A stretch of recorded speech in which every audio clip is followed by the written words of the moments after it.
Magiging mas mapanuri raw ang minorya ng Senado bago ipasa ang panukalang 2015 national budget. Sisiguruhin din daw nilang maipatutupad ang mga proyektong paglalaanan ng budget para hindi na naman daw mauwi bilang savings ang pondo. May ulat on the spot si Jam Cesante. Jam? Yes, Tia, dito sa Senado dadaan nga daw sa butas ng karayom ang proposed 2015 budget ng Malacanang dahil susuriin itong maigi ng Senate Minority Bloc. Ayon yan kay Senador Nancy Binay. Matapos ang kontrobersya ukol sa Disbursement Acceleration Program o DAP ng Administrasyong Aquino, magiging mas mapanuri daw ang minority bloc ng Senado sa proposed 2015 budget ng Malacanang.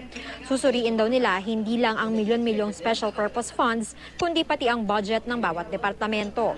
Halimbawa, sisiguruhin nilang ang bawat proyektong paglalaanan ng pondo ay madaling maipapatupad upang hindi na naman mauwi bilang savings ang pondo. Naging kontrobersyal ang DAP dahil sa paggamit ng Malacanang ng savings mula sa mga proyektong hindi maipatupad para sa ibang proyekto. Sabi ni Binay, pag-aaralan din ng kanyang opisina ang paghain ng panukala na magpapapanagot sa mga opisyal na hindi makakapagpatupad ng pinangakong proyekto.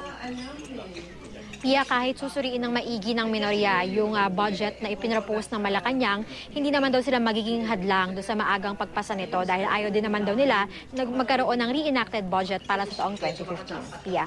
Maraming salamat, Jam Cesante.